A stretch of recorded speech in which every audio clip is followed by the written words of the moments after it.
Chapter 16 Deacon's Approval. The second night, Chen Luo came to the entrance of Paradise Bar as usual. Boss Chen Luo. Seeing Chen Luo approaching, the two guards tightened their expressions, lowered their heads, and greeted respectfully. They couldn't help being nervous. Although they were not at the scene of the battle last night, the deeds of the other party have spread throughout the underground world, causing a huge amount of sensation. Chen Luo's name has long been known to everyone. Now he can even vaguely stand shoulder to shoulder with Blade. Facing such a strong man, especially if such a strong man is still his own boss. This also makes all the subordinates of the Paradise Bar feel tolerant, and their eyes are full of awe when they look at Chen Luo. Chen Luo waved his hands and said calmly, "Let Kasong come and see me. I have something to ask him." Presumably, Kasong also got the corresponding information from Kane last night, and Chen Luo was very interested in the contents. In his mind, this method of making powder from vampire bones is absolutely impossible for someone like Kane to know, so behind him, there must be someone else's shadow. As for who can have such in-depth research on vampires, in Chen Luo's mind, probably only vampires originally.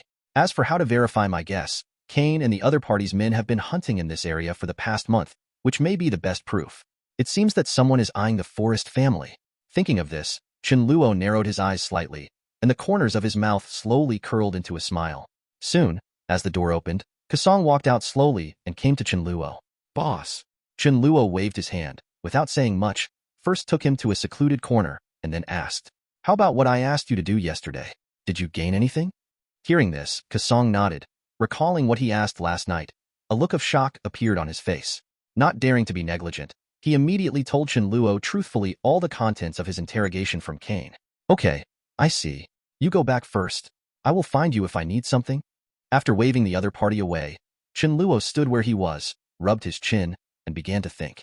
Sure enough, as he expected, the reason why Kane knew this secret was indeed a vampire who told him. This is no surprise. But the problem is that when the vampire who provided him with information found Kane, he was wearing a mask, and he didn't even have a specific name. Obviously, he was afraid that Kane would reveal information about him after he was captured. It has to be said that this approach is very cautious.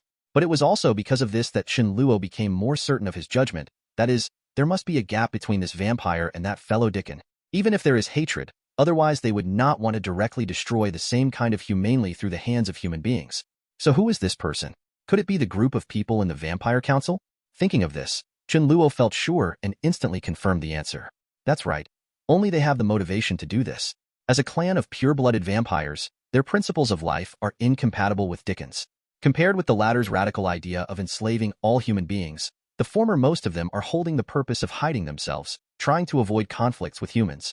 Such two diametrically opposite ideas are naturally in opposition, so it is very reasonable to be hostile to Deacon. As for the two ideas, to be honest, Chen Luo is also biased towards the parliamentary side. After all, he understands the dangers of this world very well, and human powerhouses emerge endlessly. At that time, the vampire side has absolutely no ability to resist, not to mention anything else, but just one blade can drive them into panic all day long, and Blade's strength is only at the level of an ordinary superhero in the human camp. If you want to compare it, it is barely at the level of Hawkeye. Compared with monsters at the level of Hulk Thor, this kind of strength is like ants. That is to say, these people have not appeared yet. Otherwise, with Deacon's radical approach, in this Big Apple City where superheroes are born, many superheroes may be swarmed at the first time, and humanity will be destroyed. But this is not a bad thing for Chen Luo.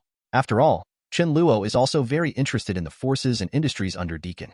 He didn't care about killing a villain like Deacon at all, and his next plan also needed a lot of money to support him, so after thinking about it carefully, he could only say sorry to the other party. But now is not the time. Not to mention that there are still many things that need to be done by the other party.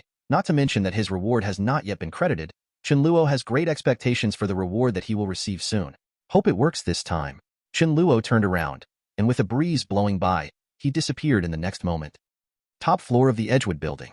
Inside a huge and luxurious apartment. After hearing the news from Chen Luo, Deacon suddenly showed a sneer of disdain. Don't think about it. It must have been done by those idiots in the parliament. Do you want to stop me by this method? How naive. While speaking, he couldn't help but recall the meeting a few days ago in his mind. His face became gloomy instantly, and a murderous intent flashed in his eyes. Gitaro, the damn old guy. At this time, he suddenly thought of something, turned his head to look at Chen Luo in front of him, with a smile on his face, and said, "Good job, Chan. These days, your performance has spread throughout the underground world. It seems that Kuan-in is right, and your ability is enough to take his place." After a pause, Deacon's eyes flashed. He changed the topic and said, "However, The time you have joined the family is still too short, so if you want to really take this position, you still need to pass a test. Next, use this task to prove your loyalty to me. Chen Luo's expression remained unchanged, and he asked with a smile. No problem. What is the test? It's very simple. Help me catch someone.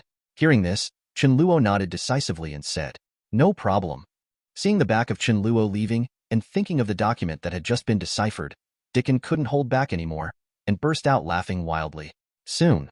My time is coming soon.